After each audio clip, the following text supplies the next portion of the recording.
মানুষ কিন্তু এখন জানতে চায় যে আখি একা কেন? এটা মানুষের খুব মানে জানার আগ্রহ। কিভাবে আখির মতো একজন ডিভা একা থাকে? কারণ কিভাবে? আঁখি একাই ১০০, আচ্ছা। কাজেই আঁখির কাউকে প্রয়োজন নাই। তার আলহামদুলিল্লাহ একটা চমৎকার পরিবার আছে। হুম, তারাও উম এনাফ আঁখির জন্য। আর একা আ থাকা যে একবার মজা পেয়ে যায়। ইয়েস যে একবার এটার আনন্দটা পেয়ে যাবে, হুম, এটা তখন অ্যাডিকটিভ হয়ে যায়।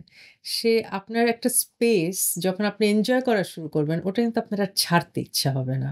হুম, ঠিক আছে? তো আম গভীর সম্পর্ক নিয়ে আমার একটা ভীতি আছে। আ সেটল ডাউন করা নিয়ে আমার একটা ভীতি আছে। বিভিন্ন কারণে। সেগুলোর ডিটেইল আমরা না যাই। আমার কাছে এখন মনে হয় আমি এখন যে স্পেসে আছি এটা খুব কমফোর্টেবল একটা স্পেস। অ্যা এটা আ আল্লাহর রহমত যে আমি এভাবেই আছি, এভাবে দিন পার হচ্ছে। অ অদূর সুদূর ভবিষ্যতের কথা আসলে কেউ বলতে হুম। পারে না। কিন্তু আমি এখন যেভাবে আছি, আমার মনে হয় আমি খুব ভালো আছি এবং এভাবেই আমার হয়তো থাকার কথা ছিল এই সময়টায়। এবার একটা সিরিয়াস প্রশ্ন করি, হ্যাঁ? এর চেয়েও সিরিয়াস? হ্যাঁ, সেটা হচ্ছে যে মানে এটা হয়তো এই সময়ে প্রশ্নটা খুব মানে বেশি করবে। সেটা হলো যে পুরুষ নিয়ে আরকি, হ্যাঁ?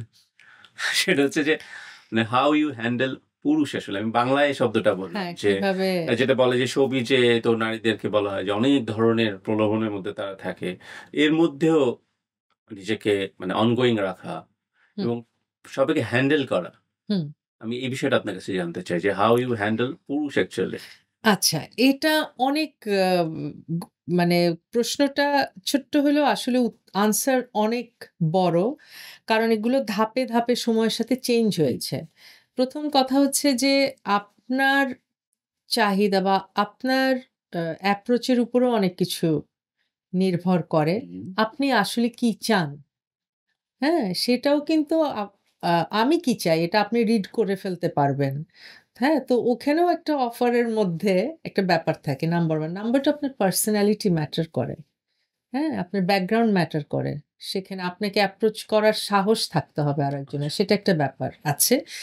মিডিয়ার যে কাজের ব্যাপারটা, মিডিয়ার কেউ যে আমাকে অ্যাপ্রোচ করবে তারও তো মান-সম্মান হারানোর একটা ভয় আছে। হুম, সে যে আমাকে একটা কিছু বলবে, এই কথাটা যদি আমি আরেকজনকে বলে দেই, হ্যাঁ? তো হাটে হাঁড়ি ভাঙলে তো তারও প্রেস্টিজ চলে যাবে। হুম। বরঞ্চ আপনি বলতে পারেন মিডিয়ার বাইরের মানুষের সাহস একটু বেশি। আচ্ছা, আচ্ছা। হ্যাঁ?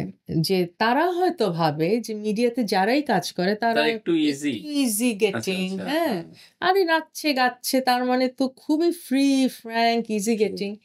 ওই মেন্টালিটি থেকে হয়তো মিডিয়ার বাইরের লোকজনের আমাদের প্রতি দৃষ্টিভঙ্গিটা আলাদা। কারণ তাদের অ্যাপ্রোচটা অনেকের, সবার না, কিছু মানুষের একটু ভিন্ন হয়। হুম, তো সেটা হচ্ছে আমার মনে হয় যে সেটাও আপনি খুব ট্যাক্টফুলি পাশ কাটিয়ে চলা সম্ভব। আর আমার আরেকটা বিষয় আছে সেটা হচ্ছে আমি কাউকে রাগাই না। আচ্ছা। আমি কারো সাথে মানে ক্ল্যাশ এ যাই না। আমি খুব নাইসলি, খুব ফ্রেন্ডলি ওয়েতে, হ্যাঁ? খুব সুন্দরভাবে জিনিসটা হ্যান্ডেল এমন করেন। হ্যান্ডেল করি। এমন অনেকে আছে আমাকে বলে, "আমি আপনার সাথে একটু কফি খেতে যেতে চাই। আমি আপনাকে নিয়ে একটু ঘুরতে যেতে চাই।" আমি তখন লিখি, "আমি তো খুব ব্যস্ত। কখনো ফ্রি হলে অবশ্যই যাব।" আচ্ছা। বুঝতে পেরেছেন? আমি কিন্তু বলছি না, আপনার এত বড় সাহস! আপনি আমাকে এটা কেন বললেন? হুম? এইভাবে আমি হ্যান্ডেল করি না। হ্যাঁ, ওকে নিশ্চয়ই দেখা হবে। আপনাকে একদিন আ আমি এটা উপহার দিতে চাই বা হ্যাঁ, হ্যাঁ নিশ্চয়ই যেদিন দেখা হবে অবশ্যই আমি নিব।